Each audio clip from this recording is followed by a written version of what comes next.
Derek Tharp, the retirement professor, thinks you should not be using the 4% rule, but instead start using something called risk-based guardrails for your retirement planning. We start with Derek telling us why he thinks the 4% rule is broken. Tell us why the 4% rule is broken. Yeah, well, I think, when you go back and look at the research of it, I am a big fan of what Bengen did and the whole kind of, just academic exercise of looking at what could you get historically if you were to use a inflation adjusted distribution, all the other assumptions that go with the 4% rule, and really looking at that as an academic exercise. I think that's certainly interesting. It's a worthwhile endeavor, but getting to actually doing that with real people in retirement, I think there's a lot of areas where the assumptions of that sort of analysis don't actually line up with how people are going to spend in retirement. So one concept, Justin Fitzpatrick of Income Lab, a co-author of mine, we have an article at kitsis.com where we talk about what we call the retirement distribution hatchet. And for me, if you're going to point to one concise way to realize why the 4% rule really doesn't work for most people, it's probably that. And the hatchet is really just describing kind of the shape of distributions over time. And for many people who, let's say, retire at 62, but they're deferring their Social Security down the road, or maybe they have a pension that's going to kick in down the road, they're in a situation where their distributions are going to be kind of front-loaded in a sense. They're going to be heavier. And so visually, if you look at that, that's where you see kind of the blade of the hatchet. And then as distributions drop, then we get into Social Security kicks in or pension kicks in. Now they don't need as much from their portfolio. And that's where we get sort of this handle of what we call the retirement distribution hatchet. So that's my, first kind of, if you want to look at that, just for so many people, they don't have that constant inflation adjusted spending need in retirement.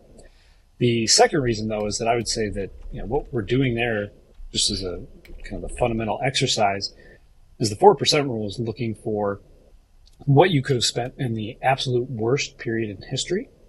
And we know that, that might be a little bit too pessimistic in my view. I think that really we don't need to go to that far of an extreme. If retirees are going to do things like make adjustments along the way and say, unfortunately, just happened to retire kind of a bad time in history and, hit kind of one of those bad sequence of returns, there's things that they can do to make adjustments to keep their plan on track while being able to distribute more from their portfolio. And I really think, there's a lot of missed, for people who are overly cautious, they end up in a situation where they're leaving a large estate. And if that's their goal, great. But if that's not the goal and that's not what they're trying to do, and for a lot of people, I don't think accumulating the size of an estate that you often have using something like the 4% rule is really what they're shooting for. So I really prefer more kind of risk-based approaches that would say, okay, let's maybe spend a little bit more while being willing to make adjustments along the way and keep our plan on track. Yeah, you've talked in the past, and I was on a webinar you just gave a couple weeks ago about the probability of adjustments, a better way to look at things compared to probability of success. And part of the 4% rule is it's a 90% probability of still having money left after 30 years. Well, is 30 years really the right answer for you? Is 90% probability even what you want?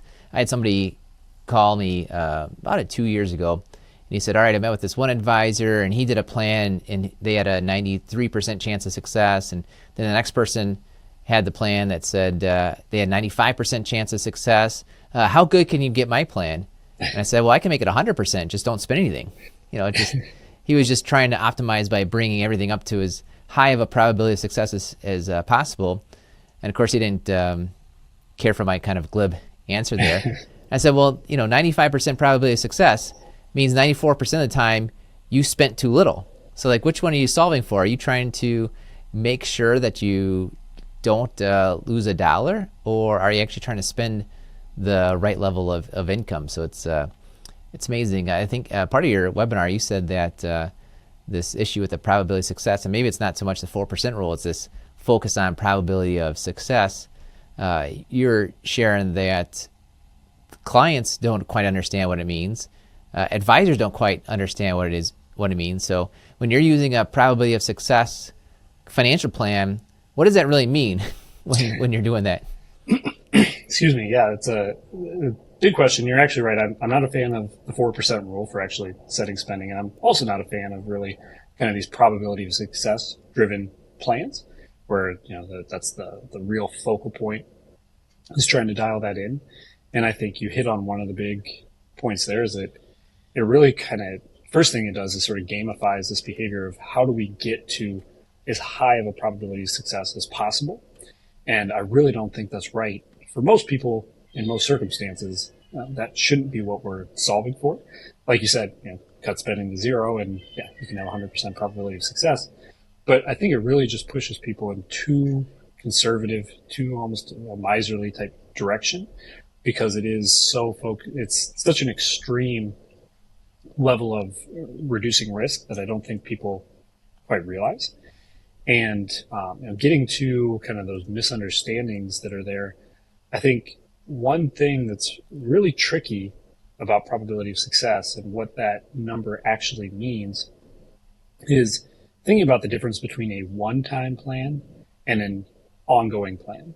So if you told me, I only get one chance for something's going to happen, all the computers in the world are going to be destroyed. That doesn't make sense for money and everything else continuing to exist, but I get one chance to run a plan. I'll never have a chance to update that plan.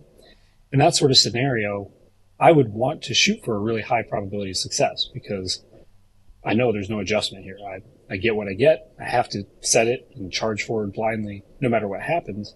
But we know that's not the reality of how retirees can actually act and make adjustments in retirement.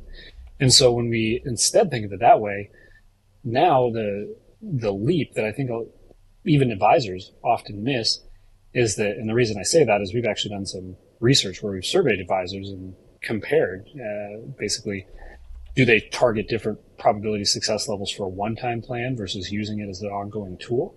And we found that no, it's basically identical whichever way they're going. But really, we should look at those very different. So if we're going to use Monte Carlo the way that most retirees actually do, and they're going to update their plan, they're going to check in, they're going to see how that probability of success level has changed.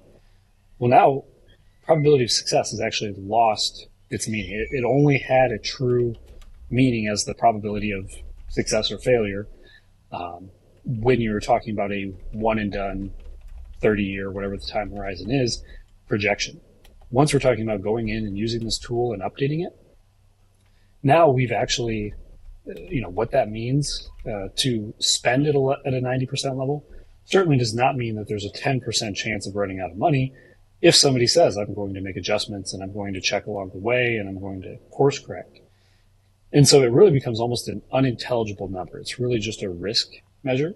And Justin Fitzpatrick, he has a recent article that hits us as well that really, I think, is a much better way of looking at it, especially for people who are going to do the ongoing planning. They're going to keep updating their plan and checking in.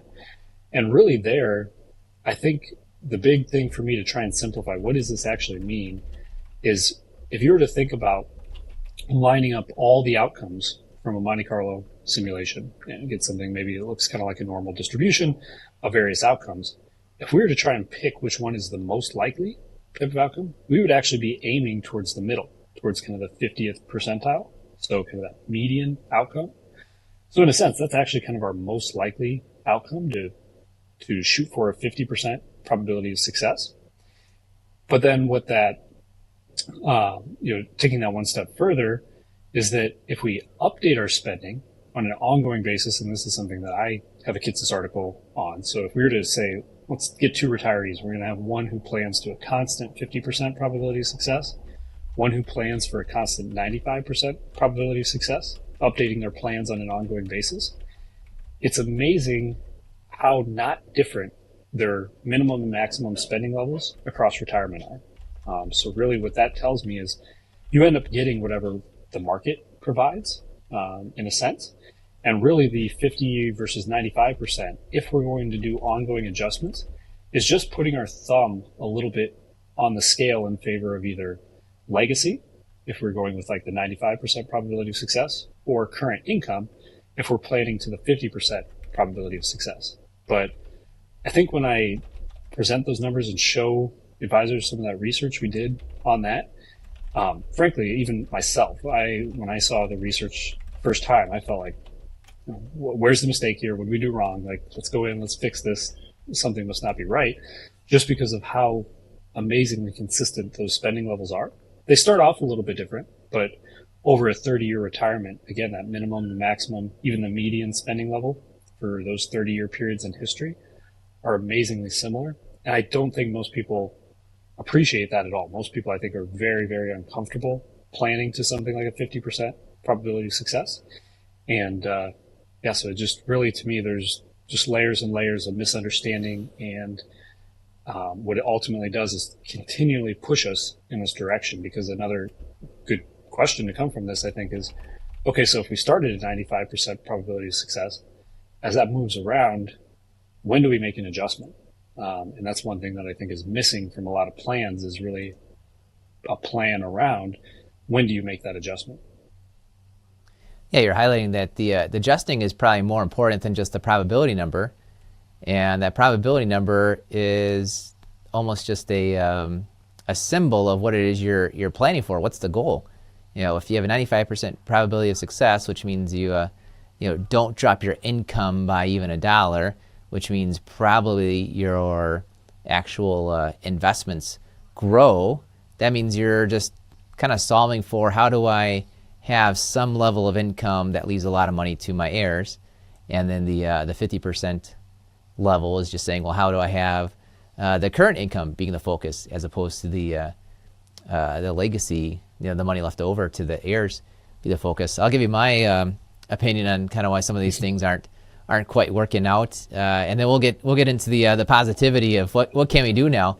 But when it comes to probability of success, it feels like the goal, if someone's looking like this person that called in, it's like they're trying to make the plan happy, not themselves happy. Like the plan will look nicer with a 95 on the probability of success instead of a 50 on there. It's like they're trying to make the software happy.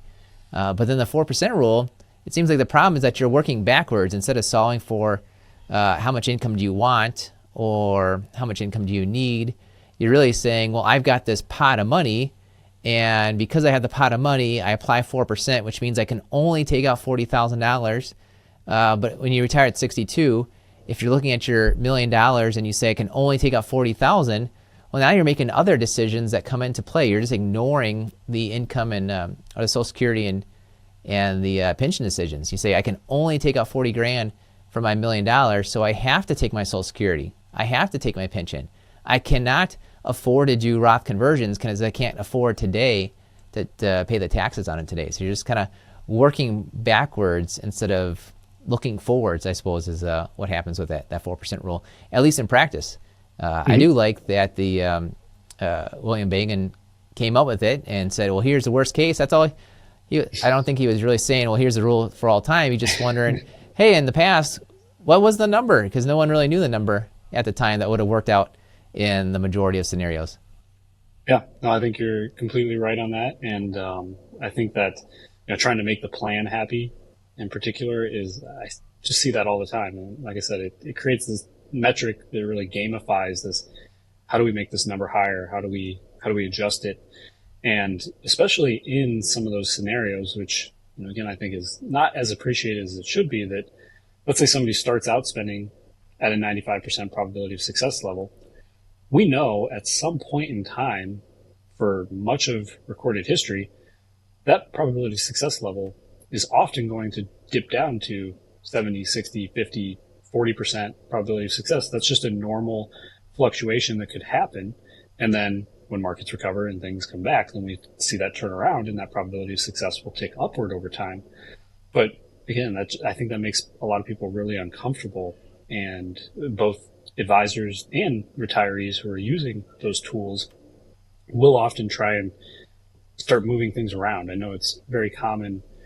I've heard from even some very large firms that have very big financial planning departments that when we go through these downturns, they see it, that people are going into plans and they're trying to, okay, if I shorten the life expectancy and I increase this assumption, decrease that assumption, play around with things to try and get that plan back to like a 90% probability of success, even though the world's changed. When the reality is, you should be okay with that. It's okay that we've drifted off of our initial target that we were planning to. What we really should have is just some sort of framework in place that says, okay, here's when we're going to make an adjustment. Here's when the risk level has gotten too high to continue down the path that we're on. And again, that's just often missed, and people point to that. And to give another kind of real world example that I run into, I have a piece of exercise equipment called a tonal, which I love. It's actually this great, very concise. It kind of goes on the wall, and you can do all sorts of exercises with it, and it's a really nice, handy thing to have. But one thing I really don't like about it is they have this kind of strength score, is what they call it. And as much as I try and tell myself, okay, let's ignore this number. I don't want to pay attention to it. When you're working out and you think, oh, if I get one more rep, maybe my strength score will go up, and then you start to, maybe not have the best form or not be doing the things that, things that might be actually detrimental to you in the long run, just because psychologically you're going to see this little number go up or down at the end of your workout. And to me, it's very similar where, some of the questions is, okay, well, how do we modify probability of success to try and get around some of this? And I think even if it's a risk measure that's behind the scenes, it really does need to be behind the scenes, because I don't think, it's something like even when I tell myself to not pay attention to that strength score, it still gets me, looking at it and, oh, did it move? Where did it go? And I think it's the same with probability of success. Even if yes, there are ways to kind of, tell ourselves, okay, we'll use probability of success, but we'll use it differently. But I still think when retirees are in the midst of a downturn and they're seeing that 50%, 40% probability of success, it's going to create a lot of anxiety, and a lot more anxiety than it should if we were to plan differently and kind of get that metric out of there as the focal point. Right on. So if the 4% rule is broken and probability of success doesn't actually do what you think it does, how should we be planning for retirement? So I'm a big fan of guardrails, and in particular what I would call risk-based guardrails. So there's kind of, when you look back at the original guardrails, things like Guyton-Klinger guardrails, Kitsis's ratcheting safe withdrawal rate, all these different frameworks. But basically what guardrails are saying is we're going to solve for an initial spending level, and then we're also going to define kind of the level where if your portfolio grows to a certain point, now you get an increase in spending and how much that increase would be. Or if your portfolio falls to a certain point, then when would you cut back spending and how much would that cutback be? And one thing that's great about these guardrails frameworks, all of them that have been presented, is that it really takes that shift, getting that metric, whatever that metric is that's driving the adjustment, and it's putting that behind the scenes and just talking in terms of dollars. So somebody has $1 million portfolio, it grows to 1.2 million. Maybe they can start spending an extra $1,000 a month in retirement, and maybe their portfolio needs to fall to $700,000 before it call for a cutback of $500 a month. I'm just making up numbers there, but that's what kind of the end result of a guardrails plan is. And I think particularly that lower guardrail, knowing that when you're in the midst of a market downturn, that, okay, we had $1 million, now we have 800,000, but we know that there's no adjustment coming until we hit 700,000. And we know that once we hit 700,000, it's only a $500 a month reduction in spending. And particularly if that's attainable for somebody and they feel like they could do that, no big deal. We already know kind of what's going to happen, how we're going to react, and we know that it's tolerable. And I think there's a lot of peace of mind that can come from that. Really, that particularly that lower guardrail I like, but then the upper guardrail for also getting somebody always kind of encouraging or reminding, hey, maybe retirement is turning out to be a much better sequence of returns historically than we've seen, or we're not hitting one of these pessimistic sort of scenarios. So now we can spend even more.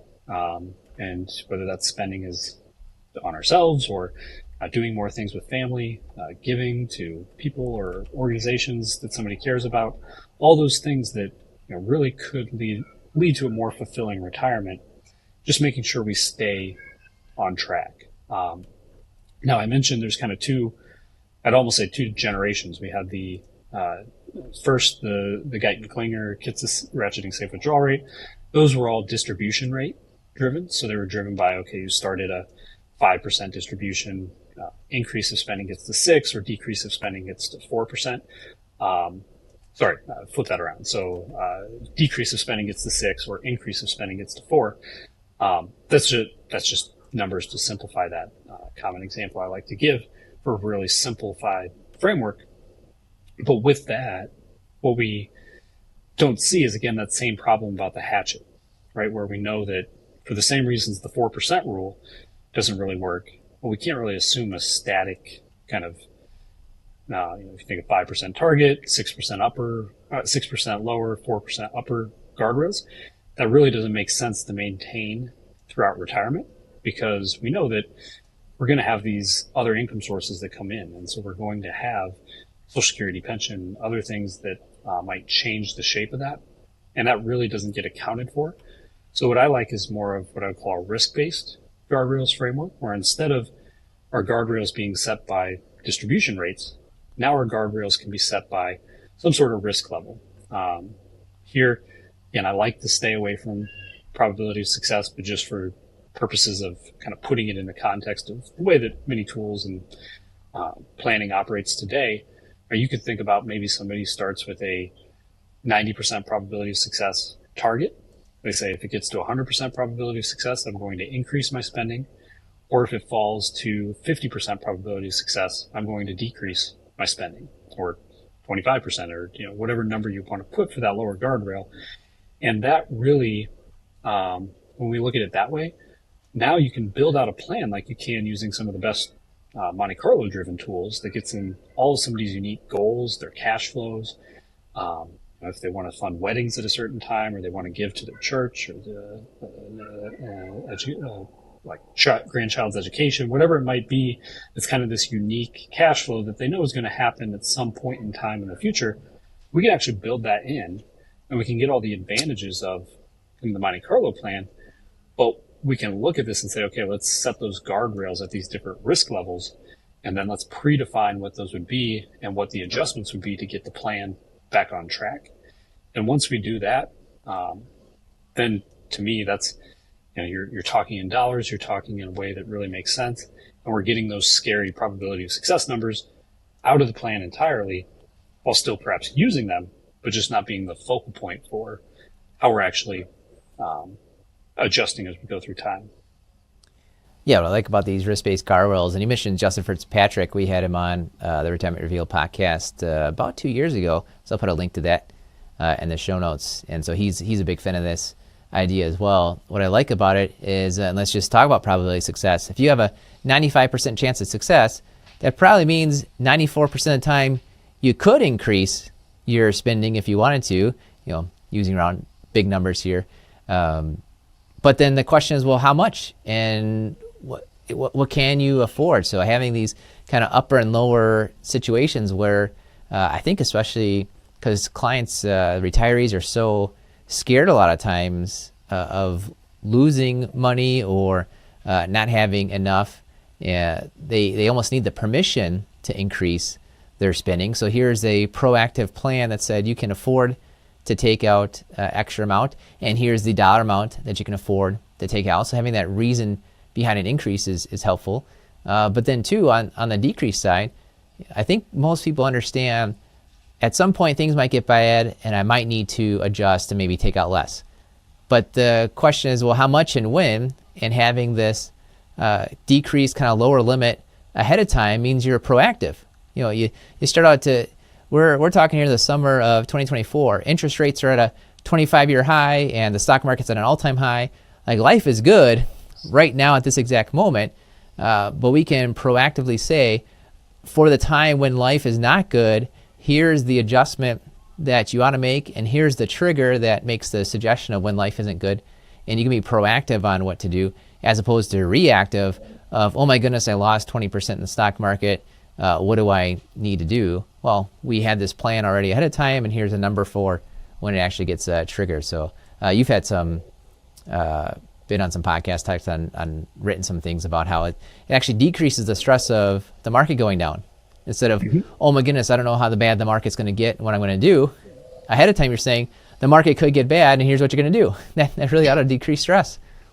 Yeah, absolutely. And we've even done some research, some consumer-focused research looking at that, kind of those feelings of stress in particular. When we frame a plan as just seeing the probability of success going down. So we had these simulation type scenarios we set up where somebody was supposed to be looking over a plan for their neighbor. And they were supposed to be evaluating how concerned should the neighbor be, how good of it, how secure of a track are they on for retirement.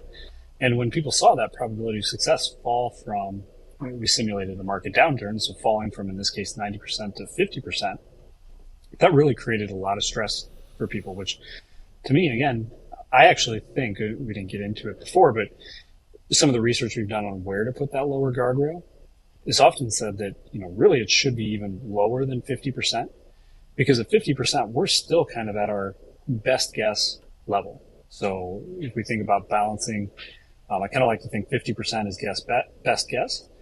90% probability of success would actually be a high risk of underspending, whereas a 10% probability of success would be perhaps a high risk of overspending, right? So we can kind of think of 50% being the midpoint. Anything below that, we're in the overspending territory. Anything above that, we're in the underspending territory. And so somebody seeing 90% fall to 50%, they went from low risk of overspending to kind of they're at their best guess. I don't think that should be really stressful at all, but most people do find that very stressful. And that's why really even letting that fall lower, say to using like a 25% lower guardrail, is often better for a number of reasons. But for the kind of the nerdy analytical side of things, what it's doing is it's actually letting us not overreact.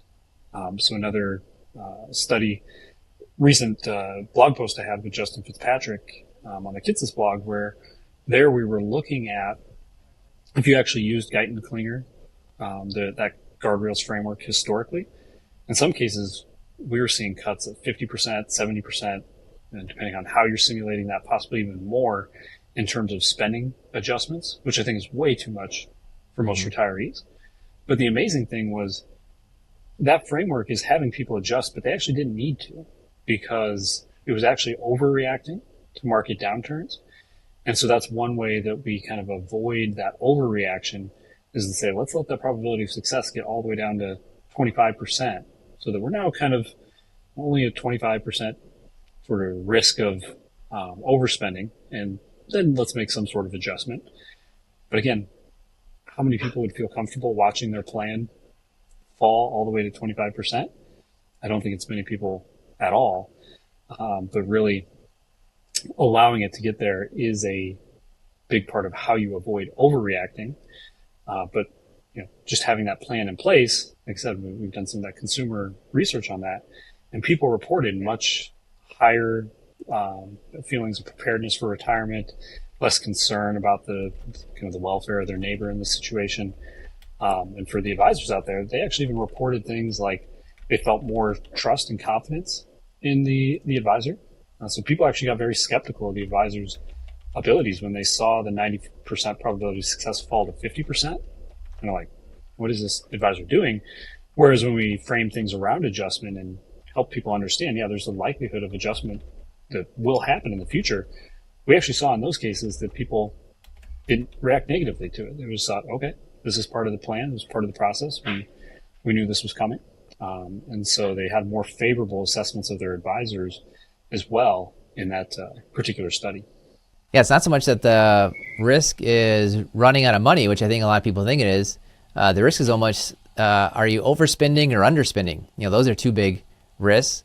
Or maybe are you overreacting or not reacting? Because that's kind of one of the guideline. That's not a guideline, but it's a result of the 4% rule, is just not reacting, right?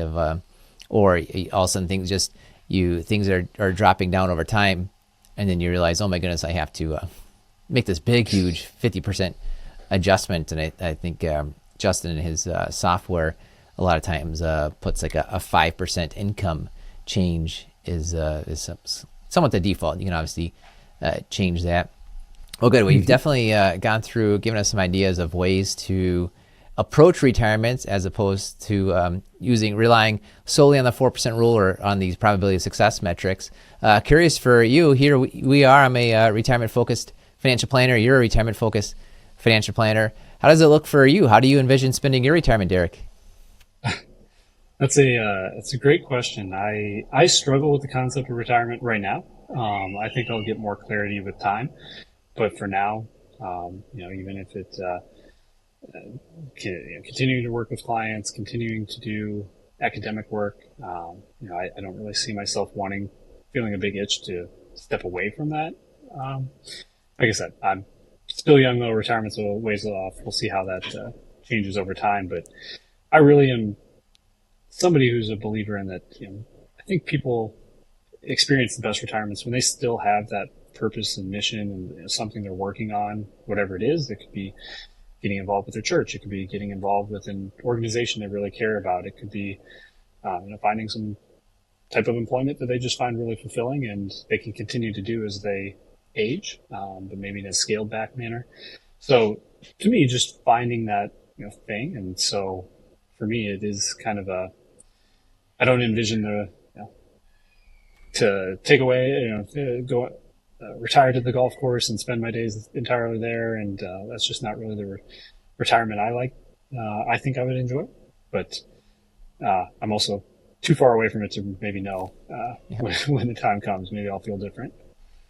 Yeah, and I suppose what's good too is you're focused on finding your purpose in retirement as opposed to maybe hitting a dollar amount, like, as soon as I get to $1 million, then I can retire or whatnot, which I see sometimes. I used to always say that I would never retire, but then I guess this is a little bit of the 4% rule. Why impose a strict guideline on your future self, right? Just because you committed to the 4% rule 10 years ago, why do you impose exactly your income needs down the road? And so why should I, as a 44-year-old coming up here, impose, okay, I'll never retire. So 64-year-old Jeremy, 54-year-old Jeremy could have a different idea. So I think you're understanding the variability of just life, including your own desires, which is good.